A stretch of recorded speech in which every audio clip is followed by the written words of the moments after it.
Welcome to the Explainer. You know the exact feeling.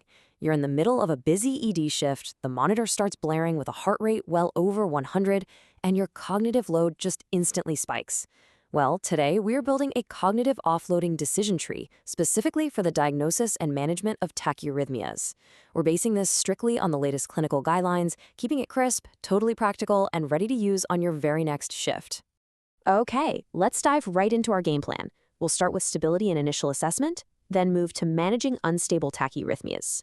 After that, we'll break down stable narrow complex, followed by stable wide complex, and finally, we'll wrap up with disposition and some crucial takeaways.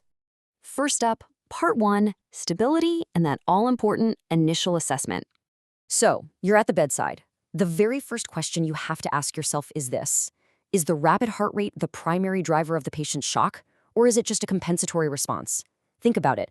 If your patient is profoundly dehydrated, hypoxic, or septic, treating that tachycardia with ACLS interventions before you've given volume and oxygen is a trap.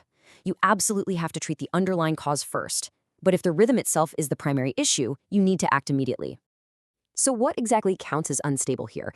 We're relying on that rapid ACLS checklist. We're looking for a systolic blood pressure under 80, altered mental status, obvious signs of shock, ischemic chest pain, or acute heart failure that is directly related to the rate.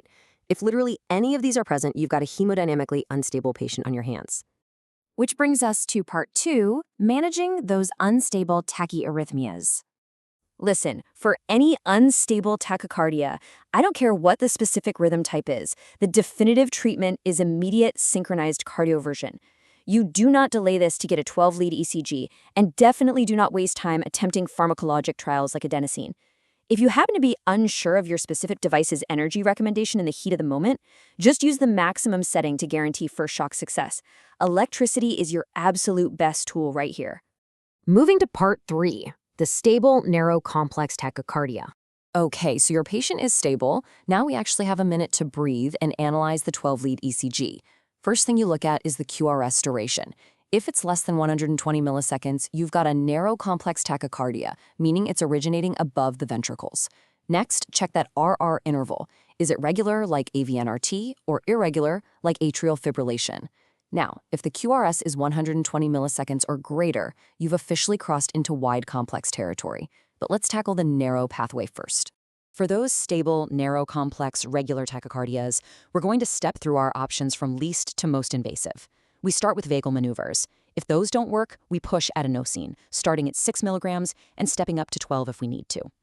If the adenosine fails, or if the ECG shows an irregular rhythm, like atrial fib that just needs rate control, then we're stepping up to IV beta blockers or calcium channel blockers, like diltiazem.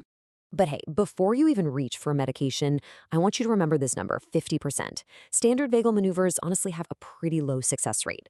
But if you use the enhanced modified Valsalva maneuver, where you have them do a standard strain and then immediately lay them flat with a passive leg raise, you can actually boost your conversion rate to 50%. And you do that without giving a single drug. When those maneuvers inevitably fail half the time, adenosine is incredibly reliable, boasting a 91% conversion rate for paroxysmal SVT. But here is the catch. Its half-life in the blood is mere seconds, so your technique is literally everything. It has to be pushed rapidly through a large peripheral or central line, followed instantly by a rapid flush. A slow push is just totally ineffective. Let's move into part 4. This is the high-stakes territory, stable wide complex tachycardia. If there is one single thing you take away from this explainer today, I want you to tattoo this maxim onto your clinical mindset. Wide complex tachycardia is ventricular tachycardia until proven otherwise. Never, ever look at a wide rhythm and assume SVT with aberrancy as your first guess.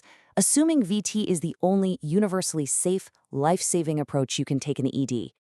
When we're figuring out the pharmacology for stable VT, we rely on the Vaughan Williams antiarrhythmic classification. For acute ventricular arrhythmias, your main weapons are going to be class 3 agents like amiodarone and sotalol, right alongside some specific class 1 agents. Let's actually break down these meds. While the guidelines give class 2B recommendations for amiodarone and sotalol, recent data actually points to procainamide as having the greatest efficacy for stable monomorphic VT.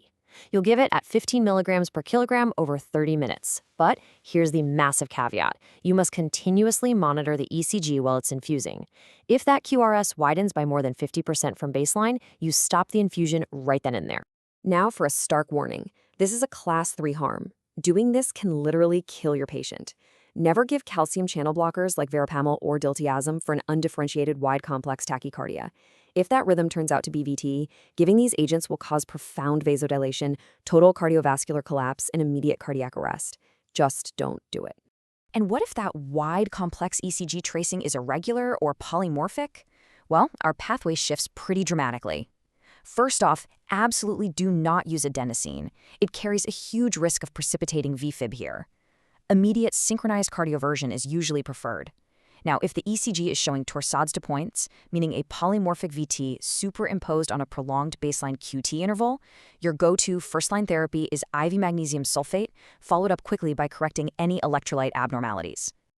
All right, part 5. Let's talk disposition and lock in our key takeaways.